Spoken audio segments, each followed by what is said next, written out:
میں نے اسے کہا کہ ٹھیک ہے، میں اب تم سے شادی کی ضد نہیں کروں گا، لیکن میں تمہاری ہاں کا انتظار کروں گا اور آخری سانس تک کرتا رہوں گا۔ تو ساتھ ہی اس کا مزاج نرم ہو گیا اور مجھ سے کہنے لگی کہ ہم پھر سے دوستی کر سکتے ہیں، پر صرف دوستی، کیونکہ میں تم سے شادی نہیں کر سکتی۔ تو میں نے خوشی خوشی ہاں کر دی۔ پھر ہم فون پر دن رات باتیں کرنے لگے۔ میں نے ہمیشہ کوشش کی کہ اسے میری کوئی بات بری نہ لگے، اور ایسے ہی ایک سال گزر گیا۔ اس ایک سال میں ہم دونوں انٹرمیڈیٹ کا امتحان پاس کر چکے تھے، ہماری فیملیز کے آپس میں جھگڑے بھی ختم ہو چکے تھے۔ سب کو پتہ تھا کہ میں اس سے پیار کرتا ہوں اور شادی کرنا چاہتا ہوں۔ سب اس بات سے رضامند بھی تھے۔ سب کچھ ٹھیک چل رہا تھا، ہم ایک ساتھ بہت خوش تھے۔ اور جب ہم پرائیویٹ BA کی تیاری کر رہے تھے، تب میں نے اسے پھر سے شادی کے لیے پرپوز کیا تو اس نے پھر سے صاف انکار کر دیا اور کئی دن مجھ سے بات نہیں کی۔ مجھے بہت تکلیف ہوتی تھی کہ آخر وہ مجھ سے کیوں شادی نہیں کرنا چاہتی۔ اس کی باتوں سے مجھے کبھی یہ نہیں لگتا تھا کہ وہ مجھے پیار نہیں کرتی، میری بہت کیئر کرتی تھی، میرے لیے تیار ہو کر مجھ سے ملنے آتی تھی، سارا دن ہماری ساری رات مجھ سے باتیں کرتی تھی، میرے بیمار ہونے پر رو پڑتی تھی۔ اس کی آنکھوں میں میرے لیے پیار صاف دکھائی دیتا تھا، پر پتہ نہیں اس کے ذہن میں ایسا کیا چل رہا تھا، وہ مجھ سے شادی نہیں کرنا چاہتی تھی۔ BA کا امتحان پاس ہونے کے بعد ہمارے گھر میں ہماری شادی کی بات چلنے لگی، پر وہ اپنی ضد نہیں چھوڑ رہی تھی۔ سب نے اسے سمجھایا کہ یہ لڑکا پچھلے 10 سالوں سے تمہارے ساتھ ہے، تم سے شادی کرنا چاہتا ہے، یہ جانتے ہوئے بھی کہ تم کبھی ماں نہیں بن سکتی۔ سب نے بہت منتیں کی، پر وہ نہیں مانی۔ اس دن میں بہت غصے میں تھا، تو میں نے اسے بہت سنائی اور ہمیشہ کے لیے تعلق ختم کر کے اپنے گھر آ گیا۔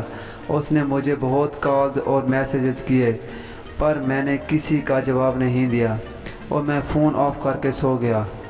صبح اٹھا تو پتہ چلا وہ گھر چھوڑ کر کہیں چلی گئی ہے اور میرے لیے ایک خط بھی چھوڑ گئی ہے۔ اس خط میں لکھا تھا، میں تم سے بہت پیار کرتی ہوں، پر میں تم سے شادی نہیں کر سکتی۔ تم سے کیا، میں تو کسی سے بھی شادی نہیں کر سکتی۔ یہ اللہ کی طرف سے نہیں ہوا کہ میں کبھی ماں نہیں بن سکتی۔ میرا شوہر انسان نہیں بلکہ حیوان تھا۔ اس نے مجھے اس جھوٹ کی ہر روز سزا دی جو تم نے اسے بولا تھا۔ میرے ماں باپ نے تو اپنی مرضی کر کے اس حیوان سے میری شادی، پر اس کو مجھ سے شدید نفرت تھی۔ اس نے مجھ پر ایسا کوئی ظلم نہیں ہے جو نہ کیا ہو۔ وہ مجھے ہر روز مارتا تھا اور اتنا مارتا تھا کہ میں بے ہوش ہو جاتی تھی۔ مجھے کہتا تھا کہ تمہیں مار کر مجھے سکون ملتا ہے۔ میں ماں بننے والی ہوئی تو مجھے کہنے لگا، یہ بچہ میرا نہیں ہے، یہ بچہ تو تمہارے اس کزن کا ہے جس سے تم پیار کرتی ہو۔ اور پھر میرے پیٹ پر زور سے ٹانگیں مارنے لگا، یہاں تک کہ میرے جسم سے خون نکلنے لگا۔ پھر مجھے ہسپتال لے جایا گیا۔ آپریشن کے بعد پتہ چلا میں کبھی ماں نہیں بن سکتی۔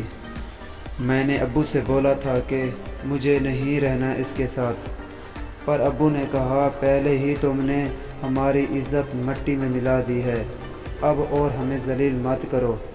میں نے امی کو تو سب بتا دیا تھا، لیکن امی نے کہا، یہ سب اس حیوان نے مجھے اتنا ٹارچر کیا ہے کہ اب کسی مرد کو خود کے قریب دیکھ کر میری روح کانپ جاتی ہے۔